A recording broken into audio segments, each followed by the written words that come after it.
muito precioso. Estou chamando o Emanuel agora, que vai ministrar a palavra de Deus. Que nós possamos receber. Queria chamar o pastor Vanderlei para estar orando pela vida do Emanuel. E que nessa manhã nós possamos receber o melhor do Senhor. Amém? Glória a Deus. Tem alguém dormindo aqui? Quase, então vai dormir. Tem um povo que vai morar no céu? Vou imitar a Patrícia aqui agora. Tem gente crente aqui? Glória a Deus. Amém. Estenda as mãos para cá, irmãos, em nome de Jesus. Soberano Deus e amado Pai, em nome do teu Filho amado Jesus Cristo, apresento a vida do teu Filho, ó Pai, o teu servo, para que nesse momento, ó Pai, seja, Senhor, ministrada a tua palavra, e que seja uma palavra de restauração para a nossa vida. Que não saia, meu Deus, da boca dele nenhuma palavra que não seja do seu querer, mas que cada palavra seja de edificação para a vida do teu povo e para que o teu santo nome seja glorificado. Assim nós cremos e te agradecemos. Dê uma linda salva de palmas ao Senhor Jesus Cristo. Som, testando som. Paz do Senhor, igreja. Amém. Não vamos dormir, por favor, não quero ser culpado por isso. Vamos estudar a palavra do Senhor nesse momento. Deixa eu só arrumar aqui minhas coisas bonitinhas aqui. Espero que vocês tenham tomado café, que não esteja com a barriga tremendo igual está a minha. Não sei se é de frio, nervosismo, se é o café. Mas vamos lá, vamos estudar a palavra do Senhor. Hoje eu gostaria de começar aqui a gente falando um pouquinho da Bíblia, certo? A Bíblia é sagrada. Acredito que todo mundo tem uma Bíblia sagrada, né? Pode ser física, hoje em dia digital, não ficou mais prático a gente ter essas Bíblias no celular, e acredito que todo mundo tenha uma Bíblia. E eu cresci sempre o pessoal ouvindo que a Bíblia é o manual do cristão. Se quer saber como um cristão funciona, é só você ler a Bíblia que você vai descobrir como é a vida de um cristão. Uma vez eu vi um pastor também falando assim que eu sou o que a Bíblia diz que eu sou, eu tenho o que a Bíblia diz que eu tenho, e eu posso o que a Bíblia diz que eu posso. Então, quando a gente lê a Bíblia, a gente pode aprender muitas coisas. Eu lembro uma vez que eu ganhei uma Bíblia da minha mãe grande, bonita, a borda dela era dourada, uma capa muito bacana, e eu fui ler a Bíblia e eu confesso que eu não entendi quase nada que eu estava lendo naquela Bíblia. Estava uma dificuldade imensa de compreender. E aí eu descobri que as Bíblias têm várias traduções, foram traduzidas ao decorrer dos anos, que elas foram escritas, né, daí eles foram juntando, aí um traduzindo e outro traduzindo, e aí eu descobri que tinha formas de ler a Bíblia mais fácil, de entender a palavra de Deus de um modo mais fácil. Então aquela Bíblia era muito bonita, grandona assim, eu falei, mas não está dando certo isso aqui, as palavras estão muito complicadas. E aí fui descobrindo que tem outras versões. Uma coisa acho que importante para a gente compreender a Bíblia, a gente descobriu uma versão que a gente consiga entender a palavra. Então, muitas palavras lá que foram escritas, eles estão usando um contexto lá que se a gente traduzir ao pé da letra, hoje em dia é difícil da gente entender. Mas aí o pessoal foi tentando traduzir de uma melhor forma que podemos compreender. Então, comparada a mudança de uma versão para outra, a essência da palavra é a mesma. Jesus não vai mudar, a vontade de Deus não vai mudar, mas a nossa compreensão pode melhorar. Eu vou dar só um exemplo aqui para vocês. Eu gostaria que vocês abrissem Provérbios 18, só para vocês tentar entender um pouquinho. Eu vou pedir para a Carol colocar para a gente no telão, só para a gente compreender um pouquinho sobre as versões da Bíblia. Eu espero que vocês estejam lendo suas Bíblias dia após dia, para a gente compreender. 18:20, por favor, Carol. Eu não sei qual versão que você está lendo. Aqui está como Almeida Corrigida Fiel. E se a gente acompanhar aqui no telão, diz assim, ó: do fruto da boca de cada um se fartará o seu ventre, do renovo dos seus lábios ficará satisfeito. É meio poético ali, né, o jeito que está escrito. Eu não sei se você conseguiu entender bem. Muda a versão para a gente, cara. Aí aqui diz do fruto da boca o coração se farta, a língua faz todo o corpo responsável pelas consequências das suas palavras. Aí você vê que já está um pouquinho diferente. Aí eu comprei uma Bíblia nova esses dias que eu estava lendo a Bíblia e falei, não, mas ainda parece que tem uma versão que é melhor. Aí eu comprei uma outra Bíblia esses dias e na minha veio escrito assim, ó, você terá que aguentar as consequências de tudo que disser. O mesmo versículo está falando aí do fruto, da boca, do jeito que você vai falar. Resumindo aqui, essa aqui é a versão de hoje, a linguagem de hoje. Ele colocou, você terá que aguentar as consequências de tudo que disser. Ele foi tentar ser bem direto, ele foi tentando traduzir ali ao ponto que nos dias de hoje, resumindo, o que ele está tentando dizer de tudo aquilo ali, é que você terá que aguentar as consequências de tudo o que disser. Às vezes acontece em casa, fala, Carol, ela fala que, fala nada, mudei de ideia, melhor não falar, porque a Bíblia fala que as consequências, vai ter que arcar com as consequências de tudo que você disser. Ela começa a brigar comigo, fala, fala, não, melhor não, deixa quieto, lembrei de uma coisa aqui, acho que vai ser melhor se eu não falar nada. Não, mas se você não falar, depois não pode falar mais nada, começa a arrumar uma briga, mas acho que se eu falar, a briga vai ser maior. Então tem hora, né? Então aqui com esse versículo, nessa tradução, eu consegui entender que se tudo que você falar, você vai dar conta. Então às vezes é bom pensar um pouquinho no que você vai falar antes. E a Bíblia ela tem muitas histórias, então conforme você vai ver nas traduções, você vai compreendendo melhor. Eu até agora começo a ler com duas Bíblias, eu coloco em casa duas Bíblias para ver se eu estou entendendo direitinho o que ela quer dizer. E aí, não sei se você já viu a pastora Sônia falar assim, o dia que eu achar uma contradição na Bíblia, eu rasgo a Bíblia, né, pastora? A pastora já falou isso. E outro dia eu li 2 versículos, eu falei, nossa, mas eu acho que está em contradição aqui, mas é melhor não falar para ela, vai que ela rasga a Bíblia. Mas é que é uma coisa do bom senso, né? Do bom senso, de você entender. Se você ler Lucas 1,37, ele vai falar que para Deus, alguém sabe o que diz lá? Que para Deus nada é impossível. Vocês concordam? Amém ou não? Só que você lê em Hebreus 6,18, vai falar que tem uma coisa que é impossível para Deus, que é impossível que Deus minta.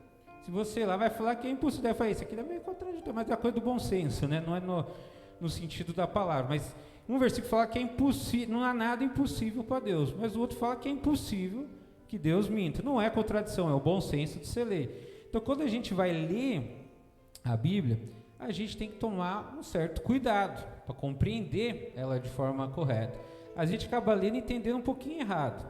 Eu coloquei aqui por que ler a Bíblia, né?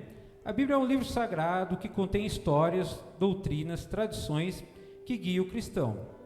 Ela é a palavra de Deus escrita por pessoas inspiradas por Deus. A Bíblia ensina sobre Deus e como podemos ter um relacionamento pessoal com Ele através de Jesus. Ela também serve para nos guiar, confortar, corrigir e curar. Tem uma coisa que eu gosto de ler a Bíblia para me corrigir. Então faz tempo que eu estou na igreja aqui, faz um bom tempo que a minha mãe me traz. E uma coisa que eu gosto de ver é essa autoanálise, a gente lê a Bíblia e perceber se está fazendo certo, se está fazendo errado. Eu gosto muito dessa parte da correção. Uma coisa que eu queria dizer aqui, eu sempre gosto de contar as historinhas, né, aqui da minha vida, quando eu estou pregando, é que nós temos que tomar muito cuidado no ler a Bíblia, porque às vezes a gente pode entender um pouquinho errado, principalmente se você lê com pressa a Bíblia. Teve uma vez que, quando a gente é pequeno, filho de pastor, tem que ler a Bíblia, né, quase que meio oficial. Então sempre na escolinha tinha as atividades. E aí, você quer jogar videogame, quer brincar, o que você faz? Você lê a Bíblia o mais rápido possível, para você acabar logo, para você poder fazer o que você gosta. E como sendo filho de pastor, pai na igreja, todo mundo na igreja, é muito comum em casa ter o quiz bíblico, vamos dizer assim. E era muito comum a gente brincar e começar a fazer perguntas da Bíblia.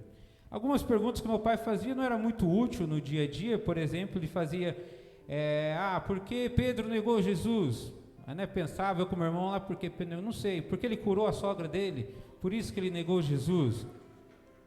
Meu pai fazia umas piadinhas lá, tipo assim, quem foi a namorada de Zaqueu? Nós ficava, namorada de Zaqueu? Mas a Bíblia fala que Zaqueu teve namorada, não lembro dessa história? Aí meu pai, foi Jesus. Eu com o irmão, quê? Na Bíblia fala que Jesus foi namorada de Zaqueu, a casa de Zaqueu, onde ele morava. Aí, a tradução bíblica, ele fazia umas gracinhas dessas às vezes com a gente. E um dia eu resolvi fazer a pergunta que eu tinha lido a Bíblia. Aí eu falei, quantos filhos teve Adão e Eva? Todo mundo olhou, quantos filhos teve Adão e Eva? Não lembro da Bíblia falar. Eu falei, teve 7. Aí eles olharam, minha mãe olhou assim, acho que a Bíblia não fala isso não, irmão. Não, eu li hoje lá, peguei a Bíblia. Aí eu fui ler, estava escrito que Adão deu um nome para um filho dele chamado Sete. Não é que ele teve 7 filhos. Eu falei, nossa, mas Adão dava nome tão bem, né? Você olha para a vaca, tem cara de vaca. Você olha para a banana, tem cara de banana. Mas o filho dele chamou de 7. Tanto nome para dar para a criança, foi por 7. Só que eu li tão rápido que eu achei que ele teve 7 filhos ao decorrer da história. Mas aí temos que ter cuidado no ler a Bíblia, porque às vezes a gente acaba compreendendo um pouquinho errado ela, né?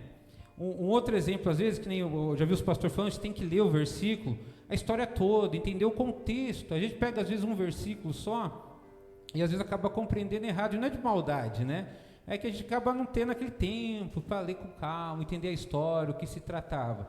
Um outro versículo aqui que, às vezes, parece que está um pouquinho errado é o famoso Malaquias 3:10. Vamos ler um pouquinho Malaquias. Você já deve ter ouvido falar de Malaquias 3:10. Eu lembro quando uma vez falaram para mim, dá a palavra de oferta. Eu falei, palavra de oferta? Mas eu não sei o que eu vou falar de oferta. Aí falou, não, é só você ler Malaquias 3:10, não tem erro. Lê o Malaquias 3:10, o negócio fica bonito. E a gente vai ler a Bíblia, eu não sei na sua cabeça com que entonação você lê quando o profeta está falando, né? Mas se a gente ler aqui, pelo menos essa versão, ela fala aqui, eu sou o Senhor Todo-Poderoso, ordeno que traga todos os seus dízimos aos depósitos do templo, para que haja bastante comida na minha casa.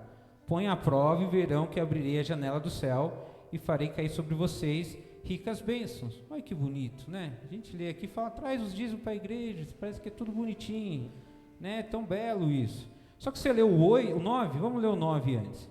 Todos vocês estão me roubando, o profeta falou.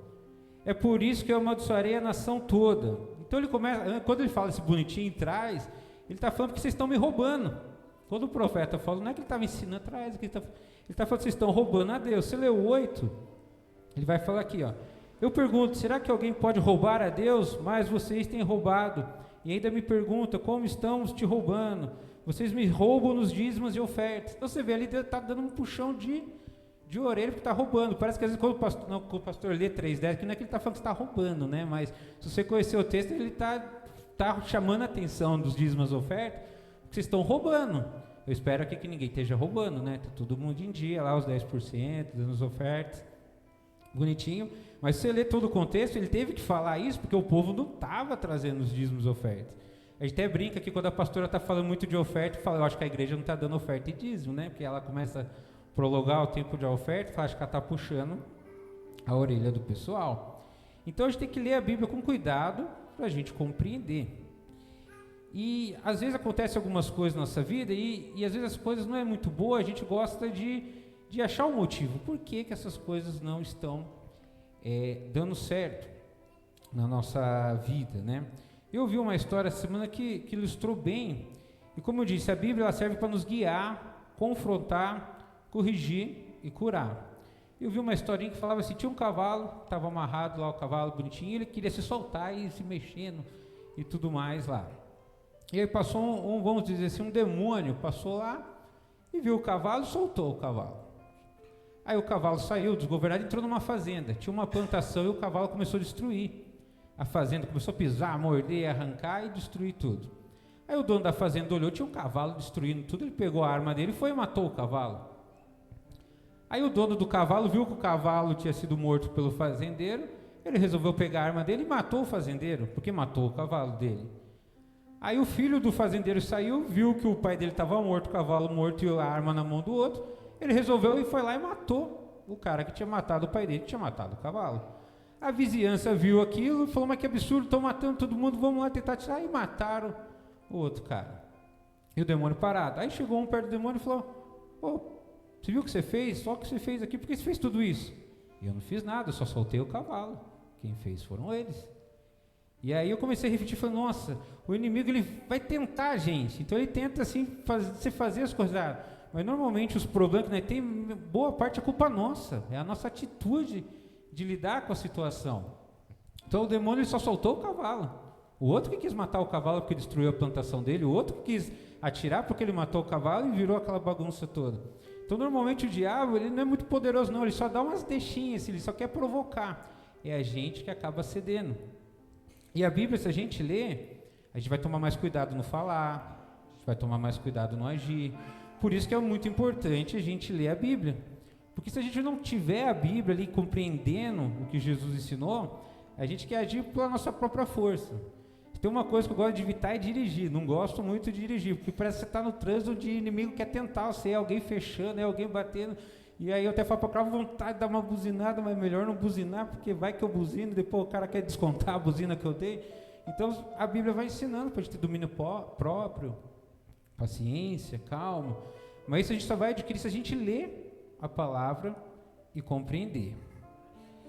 Aí eu separei 2 pontos aqui, que tem coisa na Bíblia que é de fácil entendimento. Você vai ler a Bíblia, você consegue entender, você não precisa ser uma tradução muito explicada, que você lendo um pouquinho, você consegue compreender.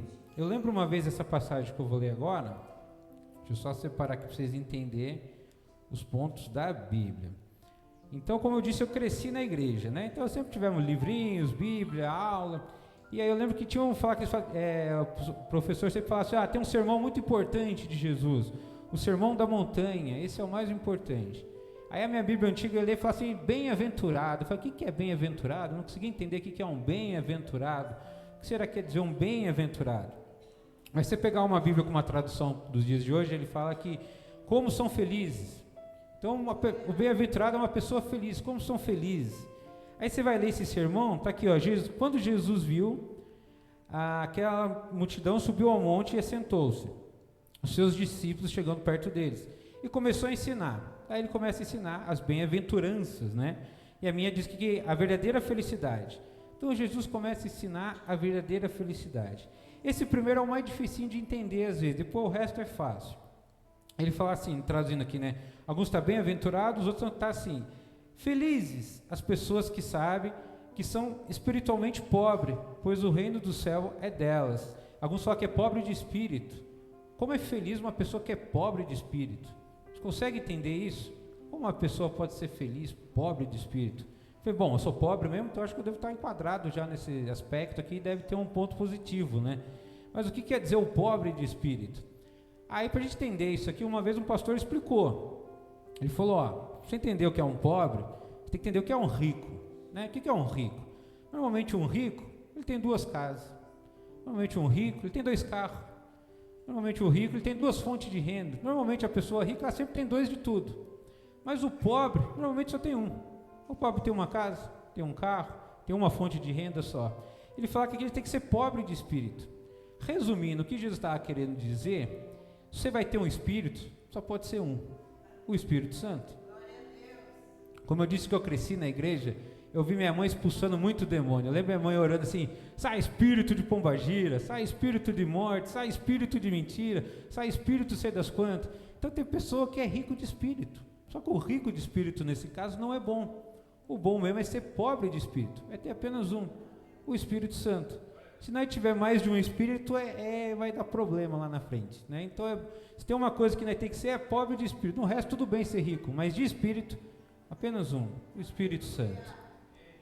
Se a gente continuar lendo, ele vai falando aqui, felizes as pessoas que choram, por Deus consolará. Então, chorar, eu sei que é triste chorar, mas às vezes é bom, porque Deus vai te consolar, você vai ficar mais perto de Deus às vezes. Então, às vezes, uma lágrima, por mais que doa, às vezes acaba te aproximando de Deus. Ele continua, felizes são as pessoas humildes, pois receberão de Deus que tem prometido. Felizes as pessoas que têm fome de fazer a vontade de Deus, por Ele deixará, complementará e satisfará. Felizes as pessoas que têm misericórdia dos outros, pois Deus terá misericórdia delas. Então ter misericórdia é bom, porque depois Deus vai te retribuir. Agora se não tiver, lascou no dia do julgamento. Felizes as pessoas que têm o coração puro, pois elas verão a Deus. Felizes as pessoas que trabalham pela paz, pois Deus tratará como seus filhos. Felizes as pessoas que sofrem perseguições. Como aí Deus está falando, Jesus está falando, cara, você sofre perseguição, isso é uma coisa boa, porque ser perseguido é ruim, mas é uma coisa boa no fim das contas, pois o reino dos céus será deles. E aí Jesus foi ensinando. Então no começo eu tinha dificuldade de entender isso, as bem-aventuranças, né? Falei, como que isso aqui pode ser bom? Mas conforme você vai lendo, você vai compreendendo melhor. Se a gente ler Êxodo 20, vai falar sobre os 10 mandamentos. Não é difícil de entender. Você pega lá os 10 mandamentos, está lá, não terá outro Deus. Não é difícil de entender isso. Acho que na época eles tinham muito lá o Deus do Sol, o Deus da Lua, a vaca, Deus, um monte de coisa. Hoje em dia eu vejo o pessoal falando muito que às vezes a gente tem o dinheiro como Deus, às vezes é a rede social, hoje meio que se tornou um Deus na vida da pessoa. Mas ele fala, não tem outro Deus. Para você não fazer imagem, o 10 mandamento fala. Parece que não é difícil de entender isso, né? Para não falar o nome de Deus em vão, não é difícil. Para lembrar do sábado, aqui nós fica meio na dúvida, né? O adventista gosta de guardar o sábado, tem outras religiões que gostam, a gente já gosta de guardar o domingo, vamos dizer, aí nós vai tentar explicar isso. Uns falam que antes tinha que tirar, você trabalhava 6, mas guardava um dia para o Senhor, hoje você pode buscar o Senhor todo dia, tem culto na terça, tem culto na quinta, dá para você orar, então fica meio na dúvida isso aqui, mas Deus está trabalhando, nós vai descobrindo como funciona bem, se tem que guardar ou não.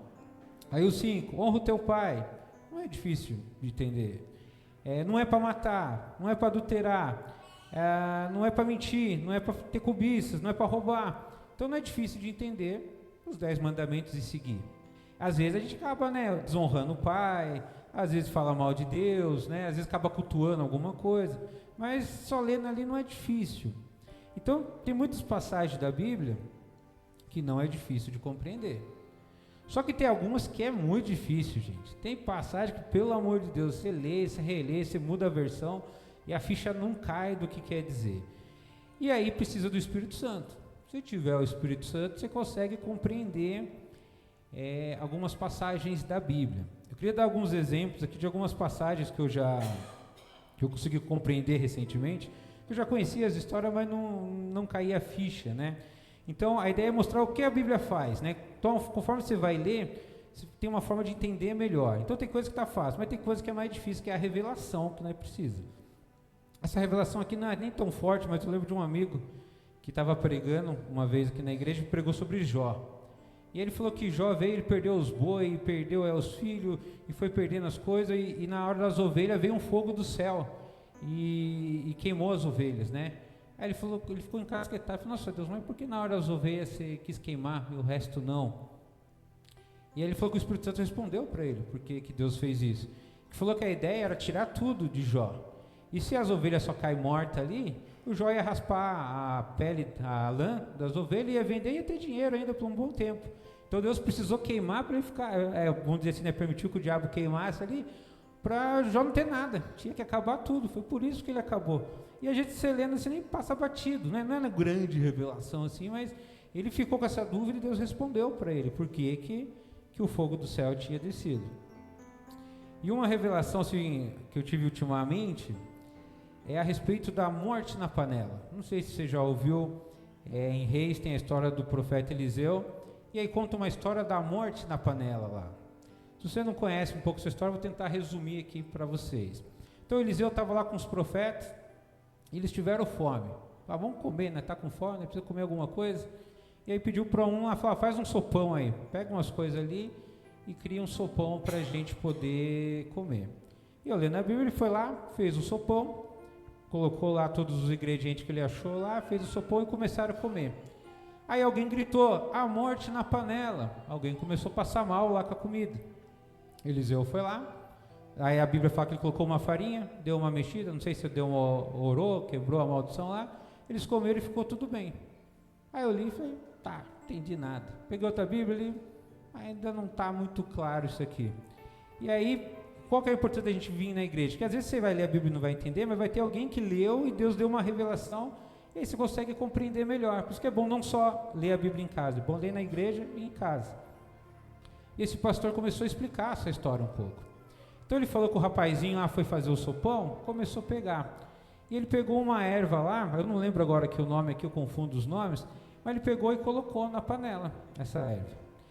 E aí ele foi estudar, falou, mas que erva que é essa? Ele foi pesquisar. Essa erva, ela servia para destravar o intestino, é como se fosse um laxante, essa erva funcionava.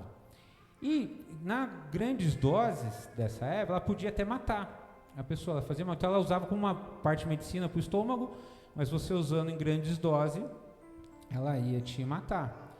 E aí, quando alguém gritou, tem morte na panela, provavelmente ele fala que alguém começou a passar mal, alguém começou a ter algum probleminha ali de estômago, e alguém gritou a morte na panela. Eu acho que Eliseu percebeu, falou, o que você colocou aí? Acho que foi ver os ingredientes, e ele percebeu que tinha essa planta, que em grande quantidade trazia a morte. E aí o Eliseu lá fala que ele colocou uma farinha, misturou e todo mundo comeu de novo. E ninguém morreu.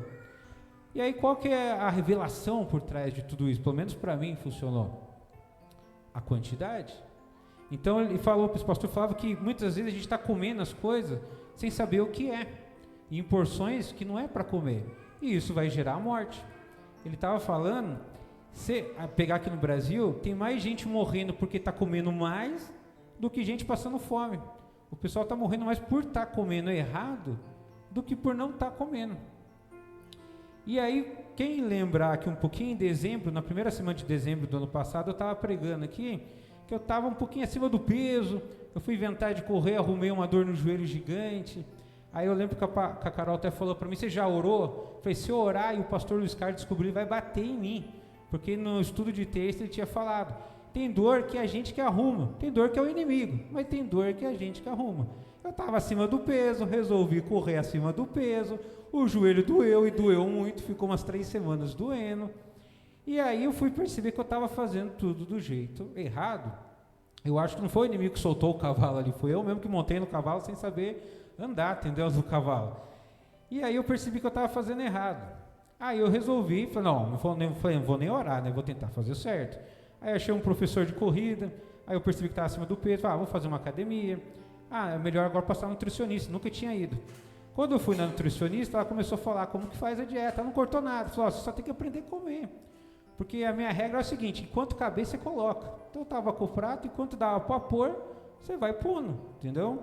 Então eu ia comer a pizza, sobrou um pedaço, eu nem estava mais com fome, eu falei, mas vai perder, vai pôr no lixo de judiação, melhor comer. Então eu ia lá e comia.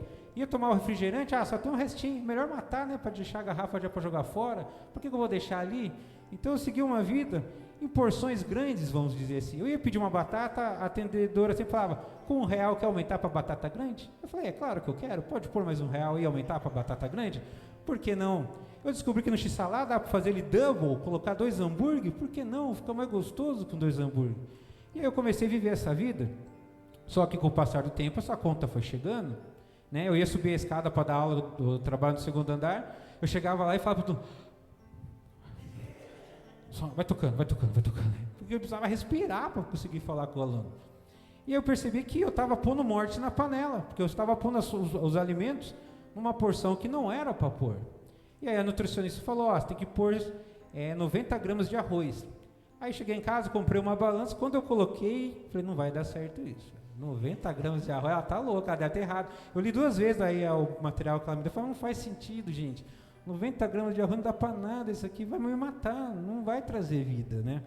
Mas daí eu comecei a seguir, a Carol me zoava, porque eu comecei a pesar minha comida, o Rafael começou a me zoar, minha mãe me zoando, todo mundo, mas eu comecei a pesar a comida, eu falei, vamos comer essa porção certa, refrigerante, né? A gente está com sede, gosta de tomar um refrigerante geladinho, né? Com aquela gás, mas está com sede, tem que tomar água. Então eu passei a tomar água quando eu estava com sede, não mais refrigerante. Eu contei aqui naquela vez que eu preguei, eu gostava de tomar Coca-Cola no café da manhã. Eu não gosto de tomar leite, não gosto de tomar café, eu gosto de tomar Coca-Cola, né? Coca-Cola é gostoso. E aí, era a morte na panela. Bom, resumindo, isso foi em dezembro que eu fui na nutricionista e fiz tudo. Passaram-se 6 meses, na sexta-feira eu fiz o exame, deu 15 quilos a menos na balança. A gordura, ela falou, você tá para ter um infarto aqui, cara, porque sua gordura tá alta. A gordura baixou tanto que ela queria até postar minha foto do exame, ela falou, vai servir de incentivo para os outros. E lembra da dor do joelho, quando eu fui correndo? Eu não tinha corrido nem 1 minuto e o joelho tinha doído, né? E aí, durante a semana, eu tinha passado na minha mãe, e a minha mãe falou, já foi correr hoje? Eu falei, não, estou indo agora, eu vou lá no lago lá. E aí eu desci a rua, ela olhou assim, ela entrou e falou, Rafa, o Manuel disse que vai correr, mas não foi de carro e está descendo a rua, ele vai pegar o ônibus lá embaixo para ir correr? O Rafa, não, ele falou que vai até o lago, correndo. Aí eu fui daqui de casa até o lago, correndo. E quando eu parei, o joelho não doeu, funcionou tudinho normal, consegui chegar no lago e voltar sem o joelho doer, depois de 6 meses. Mas é porque a panela, eu entendi a morte na panela, se colocando a porção errada, o risco da gente morrer é grande. E ele falou que tem mais gente morrendo porque está comendo errado, do que porque está comendo certo, vamos dizer assim, por não estar comendo. E isso demorou, mas mexeu comigo, e eu tentei fazer do jeito certo, mas espero que eu consiga continuar isso. Então eu melhorei o café da manhã, não estou mais tomando Coca-Cola. Fruta eu só comi uma vez na semana, porque quando eu fazia a compra, a geladeira estava cheia.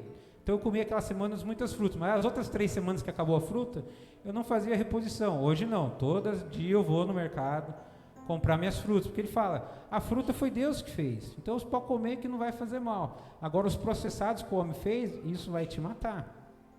Então morte na panela, eu entendi isso, mas só lendo eu não consegui, precisava de uma revelação do Espírito Santo.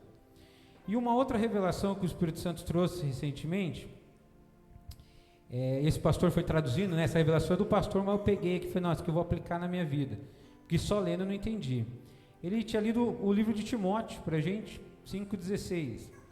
E lá vai falar o quê? Eu vou resumir aqui. Ele fala assim, ó, se tiver viúvas ali na igreja e ela tem parente, o parente vai cuidar dessa mulher viúva, né? Então ele vai dar casa, comida, assistência. Se essa viúva não tem mais nenhum parente, quem vai cuidar é a igreja. Então ela não tem mais ninguém, né? Não tem primo, não tem filho, não tem sogra, não tem mais ninguém, quem vai cuidar é a igreja. Então ele fala, vocês vão fazer assim, por quê? Porque se a igreja for cuidar de todo mundo, a igreja vai ficar sobrecarregada. Mas se a igreja só cuidar de quem não tem mais ninguém e os parentes cuidar dos seus outros parentes, vai dar tudo certo. E ele falou, né, agora o Espírito Santo, tá, Deus, entendi, mas qual que é essa revelação? Traz essa revelação para o meu coração, o que eu vou pregar domingo agora para a igreja? Aí ele falou que o Espírito Santo falou para ele. A revelação é a seguinte, toda sobrecarga não é boa.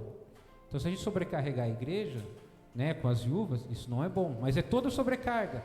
Aí falou para ele, tá vendo o seu peso? Isso não é bom, você está sobrecarregado. Eu fiz o corpo para aguentar tantos quilos, você está com a mais, você vai morrer mais cedo.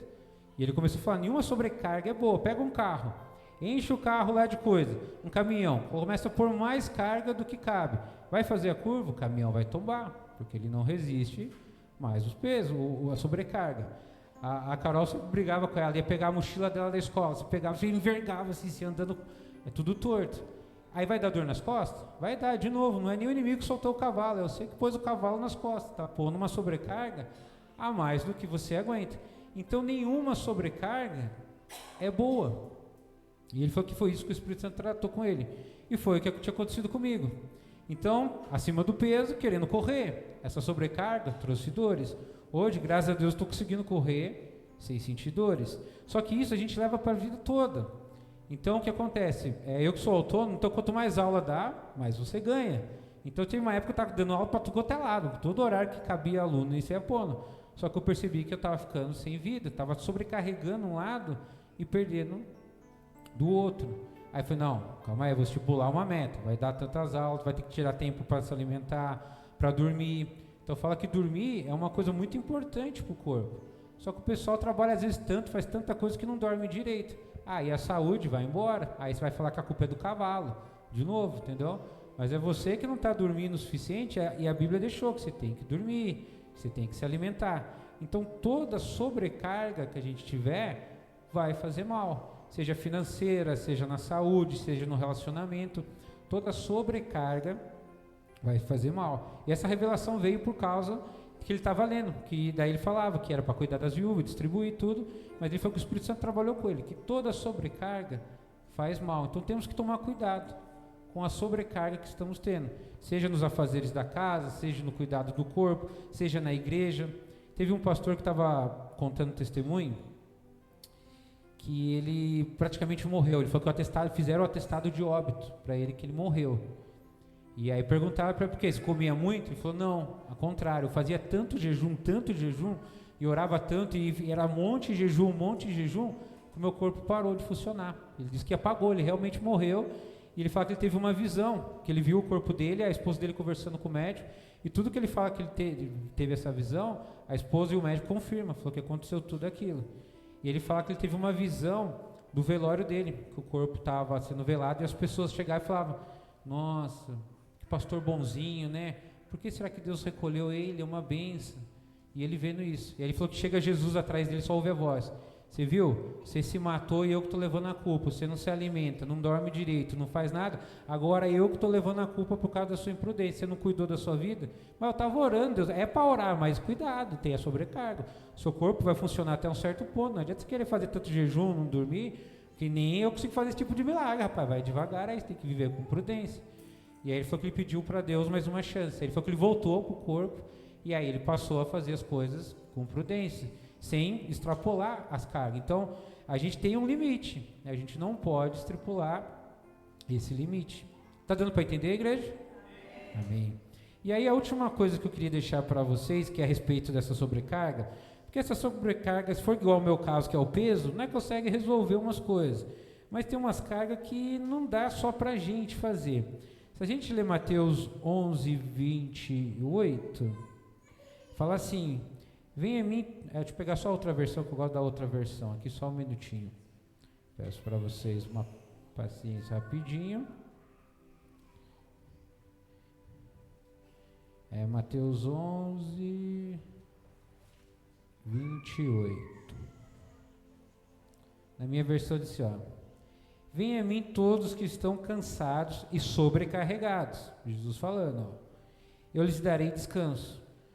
Tomem sobre vocês o meu jugo e aprendam de mim, pois o meu jugo é manso, pois eu sou manso e humilde de coração.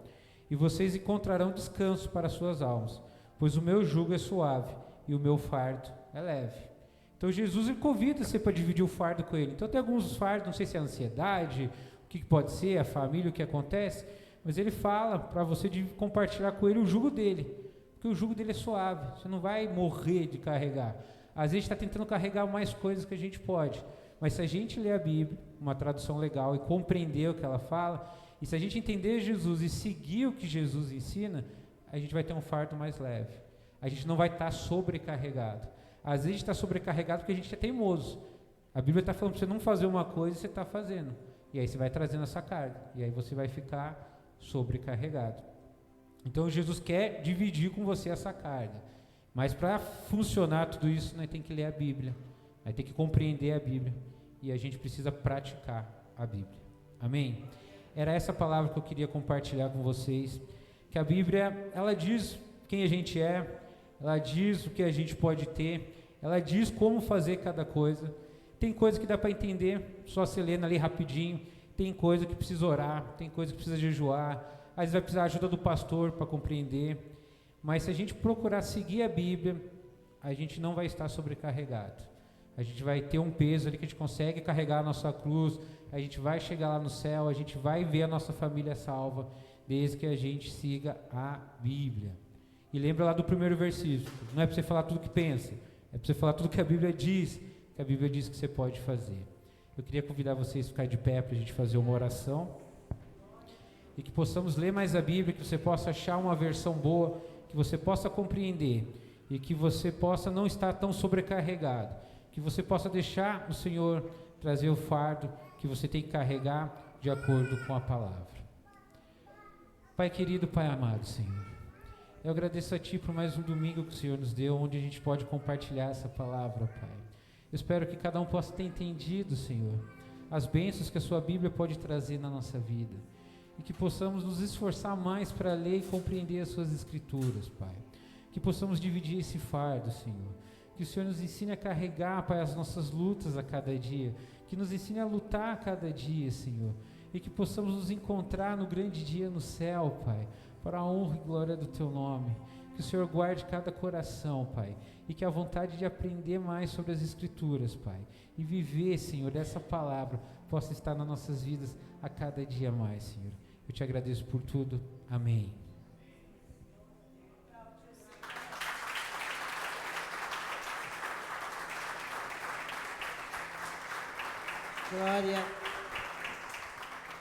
Glória a Deus. Pode sentar um minutinho. Quem foi abençoado? É gostoso a gente ouvir, né? Ensinamento assim que abre a nossa mente, né? Manuel falando aqui que quando eu me converti, eu tive um encontro tão grande com o Senhor e eu, naquele dia, eu não conhecia a Bíblia. E quando eu tive um encontro com Jesus, e